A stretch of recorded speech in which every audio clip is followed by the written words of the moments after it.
well, didn't get to come to this world, and I have to go on by myself. And she said, once I understood that, my depression disappeared. I spoke to her a year later, and she told me, the depression is gone, never came back. Son?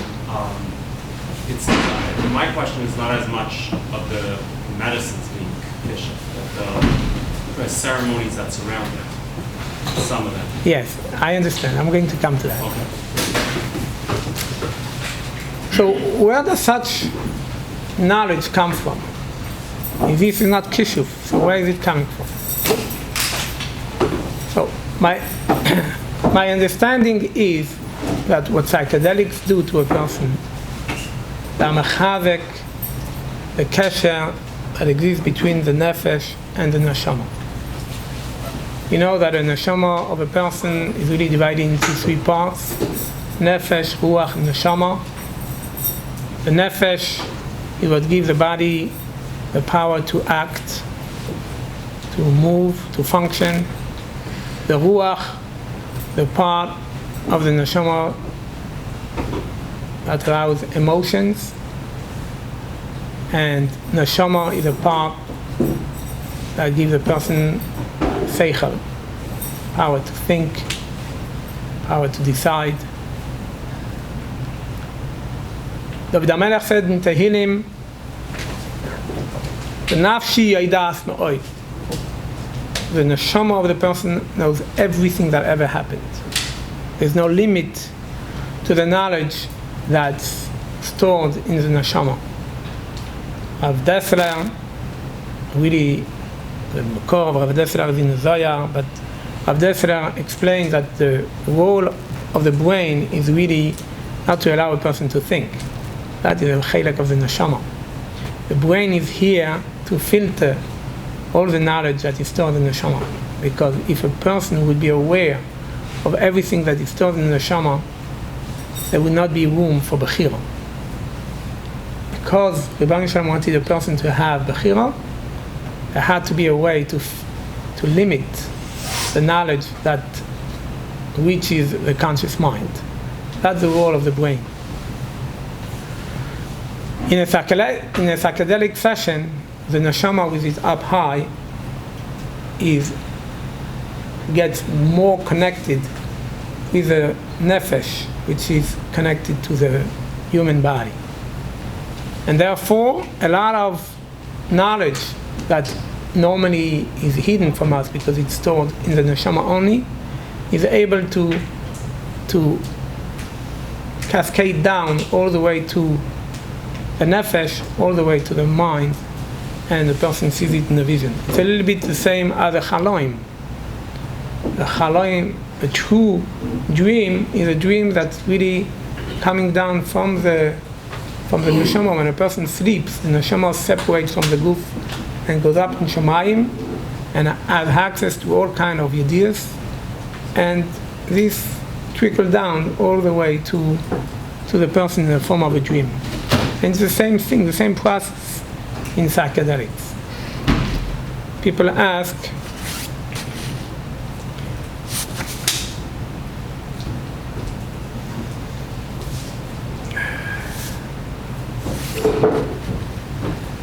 is it to be believed? Could we believe everything that we see in a psychedelic session?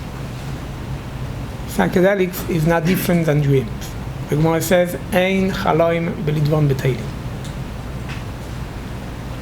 The same way in psychedelics, not everything you see in a psychedelic session is to be taken literally, face value. I remember I was in a ayahuasca session. I don't know if you were there. I was in the middle of the session. A woman came, and she told me, "Rabbi, do you do gittin?" I said, "Yes." She told me, "I need a get now. I'm not going home. I saw in my trip that my husband is evil. Evil." She told me. told her, go back to your seat and talk about it after. And talk about it after the session. After the session, I asked her, why do you say that your husband is evil? What does he do already? So she told me all kind of things. I said, okay, he doesn't understand women. He's not behaving right. He doesn't mean to hurt you, does he? She said, no, he doesn't mean to hurt me. So why do you say he's evil? I don't know. I saw in my trip he's evil. That's what you saw in our trip. It took her 3 days to understand that really the evil that she saw, that she applied to her husband, was really the fact that she suffered from sexual abuse when she was 7 years old, and it was all the evil of the perpetrators that did all that to her. There was nothing wrong with her husband. She was lucky. She realized that maybe 3 days later, but at least she realized that. Things are not always ein chalom b'nidvorim b'teilim in the same way with psychedelics. And that's why integration is very important, as Rabbi Davis is going to speak later. Integration is very important to be able to understand what happened in a session. One should not rely on his own understanding. One needs to take it over, especially when it has big repercussions, such as getting a divorce or anything like that.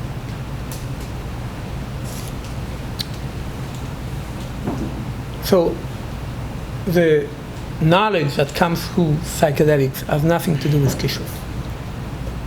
The question is, what about all the practices that are done along the way?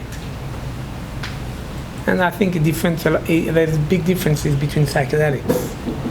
You know, some psychedelics have very little folklore around them. Others have a lot. The only common denominator, and they all have music. I hope nobody is going to claim that music is kishuf. I hope I don't have to address that. It is amazing, the power of music on a psychedelic ceremony. The music really carries the healing. The music changes and the healing takes a different direction.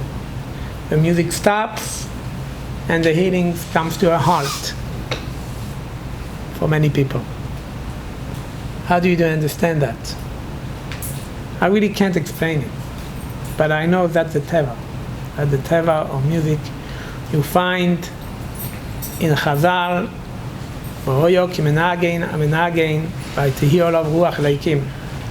find psukim that in order to be zeicha to nevuah, you need the koyach of music.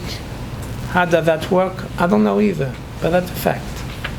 In order to activate the psychic ability of a person, in order to activate the ability of a person to connect to his neshama, you need a koyach of music. Let's leave it at that. It's not a koyach of kishuf, it's a natural koyach that Rebbeinu Shalom put into the world.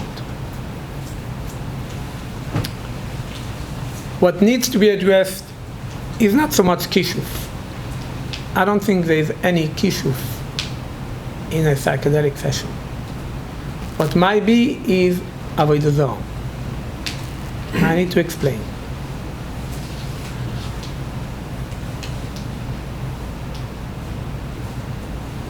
Many times in a psychedelic session, especially ayahuasca, when it's done not by frum yidden, but it's done by frei people or by goyim, they will invoke different spirits. They will invoke the spirit of the ayahuasca. They will invoke the spirit of the mushroom. They will ask for the spirit of the plants to come, for the spirit of the plants to heal. That is equal to making a request from a malach, asking a malach to do something for you. That may be avodah zarah. That at least equals to tefillah to malachim. It's a big sugya out there. How come We daven every Friday night. We come home and we say Shalom Aleichem, Malachi Ashoretz, Malachi Elyon. How do we daven to Malachim? We're not allowed to daven to anyone. It's one of the Yud Gimel Ikrim. And Imamin Be'emunah Shleima. But the Ribbon Shalom is the only person to whom I should daven. And here, every Friday night, we daven to Malachim. So there are Gedolim who were against. The Gedolim who allowed it, they relied on two reasons. One is that we're not asking the Malachim to do anything but what Hashem sent them to do. On Friday night, Hashem sends Malachim to a person, and if a person comes and everything is ready at home when he comes from shul, these Malachim are a chiyuv from a Korban Shalom to bench the person and to bless him. Rotzen that next week you should be zeichet to the same calm home with everything ready. So we ask the Malachim to do what they are supposed to do. We're not asking them to do anything more than that, and that may be a justification. Another reason why it may be mutter is we're asking the Malachim, not asking the Malachim to do anything. We're asking the Malachim to give us the bracha that comes from Hashem. They are just the intermediary between Ribbon Shalom and us. Ribbon Shalom gave them a bracha to deliver. We ask them to give us the bracha to deliver. There is also a tefillah, Malachi Arachamim Meshor Seyel Yoin, Chalun Openei. We're asking the Malachim to bring our tefillahs to Ribbon Shalom so that the Ribbon Shalom could answer, could be moichel and could bless us and could send us a shefa of bracha. We're not asking the Malachim themselves to do something for us. But when we are praying to a Malach, we ask him to do something for us, it's a shaila, it's a very, very serious shaila of avodah zarah, of being mispalel to Hashem. If a person does anything to appease the spirit to do what we ask him to do, if you burn incense to please the spirit in order you should do what you want to do, that's mamash chiyuv skira. That's mamash avodah zarah gemura. So in a psychedelic session, when such things are being done, whether burning incense to the spirits, whether praying to the spirits, whether thanking the spirit at the end of the ceremony, all that is mamash treif. I don't think that from psychedelic practitioners do that. I hope not. Although I know, unfortunately, these shaylis came to me. People who came, I was in Eretz Israel a couple of years ago, a year and a half ago. People came to me, they told me that one practitioner was told the group before to pray to Shamayim V'Oretz. That's how it's done. Another one told me that the facilitator at the beginning of the ceremony made a fire in the middle, gave everybody something, and said, okay, now throw a piece of wood or whatever he gave them, throw it into the fire and make a wish. I don't know. Who are you doing this to?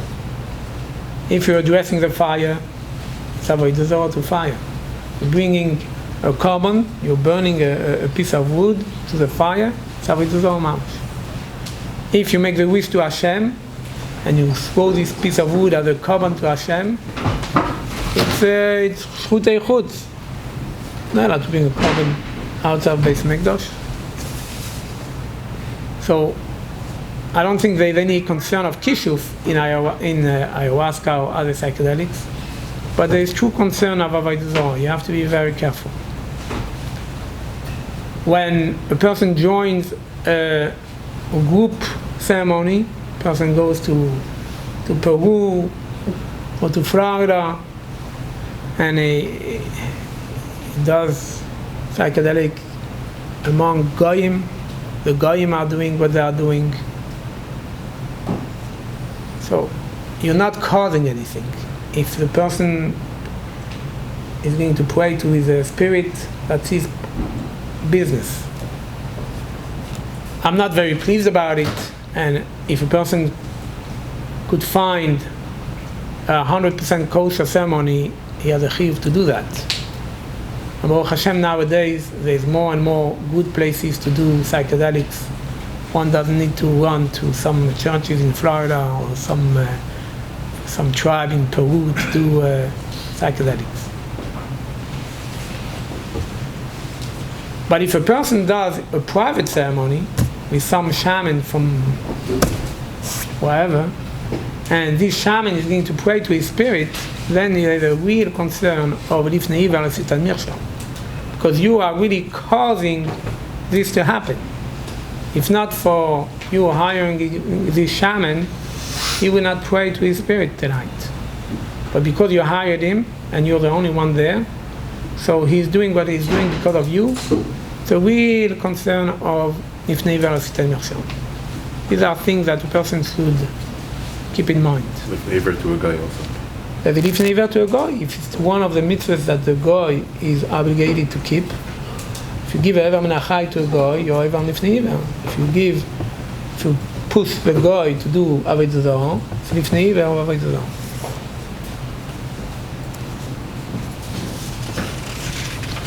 Any questions so far?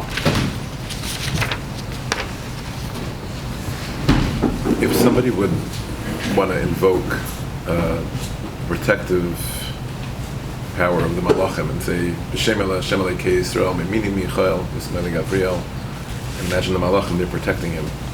Is that? So it's interesting that in this pasuk,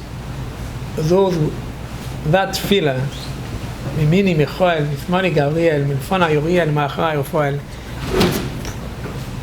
is prefaced with B'Shem Hashem Elokei Yisrael. Without that, doesn't go. Mm-hmm. You're not davening to Michael and Gabriel and Rafael. You're davening to Hashem. Many people ask me this question. You know, they want to go to an energetic healer, a shaman. A lot of practitioners who normally would invoke angels. And what I tell them is, I normally ask to speak to the shaman, and I tell him, instead of praying to the spirit, invoking this angel and that archangel Michael, and says, for the Jewish clients, pray to God. Pray to God that He should send His angel and His spirits to guide you. That's okay. I once had normally they never make me problems. I was the one who didn't like the idea. He resisted a little bit. At the end he told me, it's okay, so are you going to tell my client that he could do it with you? So I said, it really depends on you. Are you going to commit to do it my way or not? So at the end he committed because he didn't have a choice. But his client told me that he was very reluctant. But at the end, the practitioner said, I wasn't happy doing it this way, but it worked much, much better than my other ways. From now on, I'm always going to do it like that.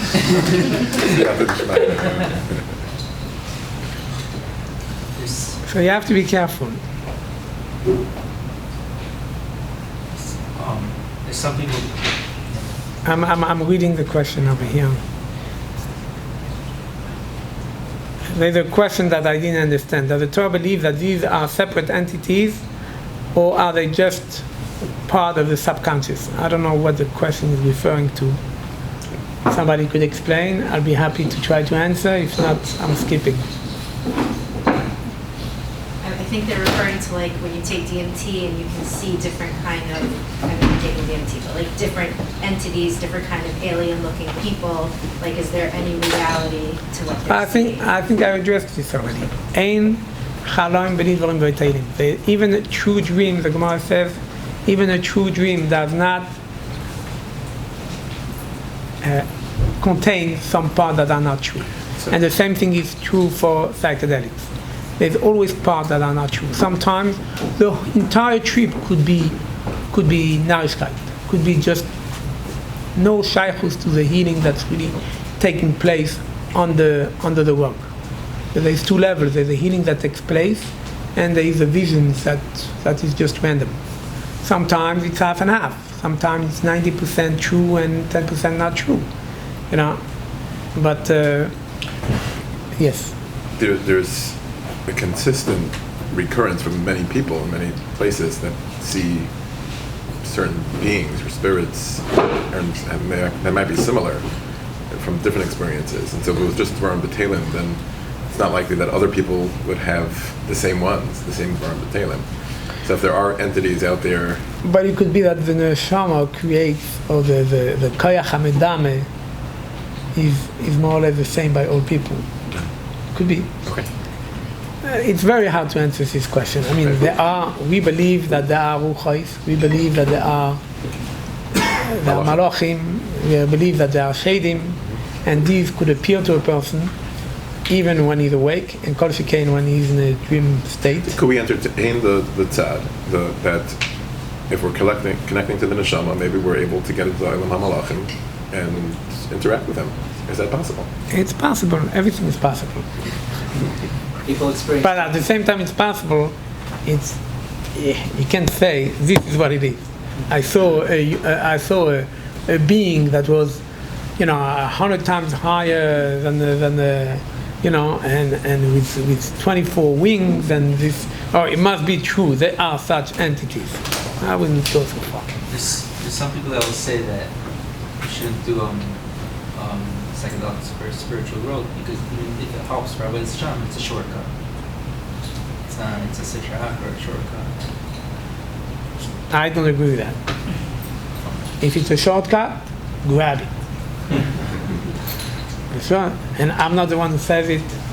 The Sefer Haredim, at the end, I think in Perek Ayin Gimel, at the end of the Sefer Haredim, he has a whole arichus, a few prokim on tshuva, how to achieve tshuva shalayim. He has a few prokim on that, and afterwards he says, till now I told you the derech arucho. Now I'm going to tell you the derech ketzar. And he says because Hashem created in the world, even in the world Gashmi, there is derech arucho and derech ketzar. And he brings the whole story about somebody who was sick, and all the doctors, the prince of the land, and all the doctors were trying to heal him and he couldn't. And then somebody came and he took some plants from his backyard and he healed the prince 1, 2, 3. He said there are segulas, there are a shortcut. It's for refuah, not for... And he says just like there is for dvarim gashmiyim, so too for dvarim ruchniim. And he says in tshuva the same way. You could learn Rabbi Yoino, and I have to learn and work on all the shloshim madregas in order to reach complete tshuva and complete kapora. And he says there are shortcuts. He said, I'm going to teach you the shortcuts, how to get to tshuva shleima. There's a shortcut, grab it. But it has to be a shortcut that brings you to a higher level of Avodas Hashem. Not it's a shortcut that deviates you to a different direction. That's what I'm afraid of. Yes. You mentioned about burning incense to Yes. spirits being problematic. What about when people are burning So, incense? it's on my list, but I'm going to address it now since you're bringing it up. In all ceremonies, I think, all ceremonies I've been at, the facilitator burns either sage or mapacho or palo santo. These are different herbs that are meant to clear the space from negative energy, clear the space from negative spirits. This is very, very different from burning incense in order to appease spirits. If you burn plants in order to, or any type of action that you do in order to appease a malach or a spirit or any other entity than Hashem, this is avodah zarah. It's also gomer, completely forbidden. However, if you burn different plants in order to dissipate bad energy, in order to kick entities away, that is perfectly mutter. The first one who talks about it is in Tshuvas HaRadvaz. The Tshuvas HaRadvaz that divides this into three categories. It says there's a way to burn incense and it's avodah zarah. There's a way to burn incense and it's oive yidoini. And there is a way to burn incense and it's completely mutar l'chatchila. That's if you do in order le'avriach mazikim. If you do that le'avriach mazikim, it's completely mutar. And this is what's being done normally. A person should not be nervous. But if I could imagine people burning incense in order to invoke malachim, in order to appease them, that is not permitted. Yes. So there's a person that does it for mental health is chiyuv, for just a spiritual. It's a chiyuv to consider. Consider it, yeah. Okay. Now, for not mental health, for spiritual growth, it's a question. My question is, if somebody does it for, let's say, mental health or anxiety, and over a course of a couple of months, their spouse that doesn't have anxiety, doesn't have any mental health issues, they see the growth and so first of all, the question is if they should do it also if they feel that. I mean, the spouse should do it. The spouse. So that's a private question that should be asked privately. This is every such child has to be evaluated individually. There's no answer I could give here.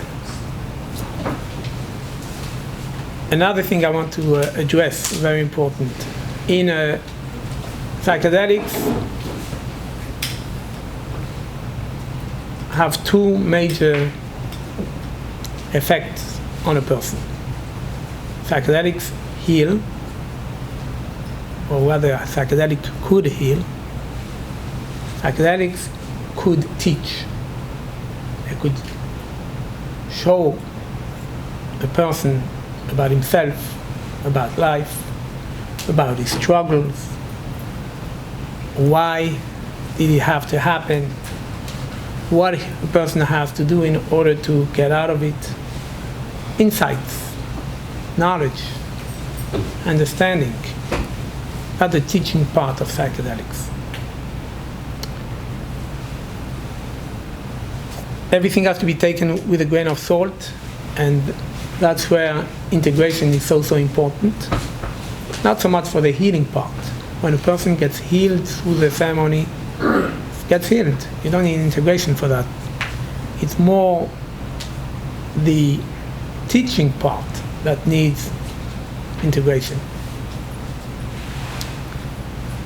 But sometimes a person could find himself in a place where he could ask questions in his trip. During the ceremony, the person feels he could ask to himself, to his neshama, why did this happen? And he gets an answer. How should I deal with this? And he gets an answer. Is it mutter, is it permitted to ask such questions or not? And the answer is, it is permitted, provided that a person is not asking any question about the future. Any question regarding the future is not permitted. Will I win the lottery if I buy a ticket next week? No, you can't ask. What's the name of the person I'm going to marry? No, you can't ask. That's part of the issue of Tomim Tihim Hashem Elokecha. The Ramban explains the reason for that issue is because the future is not written in stone. things could change.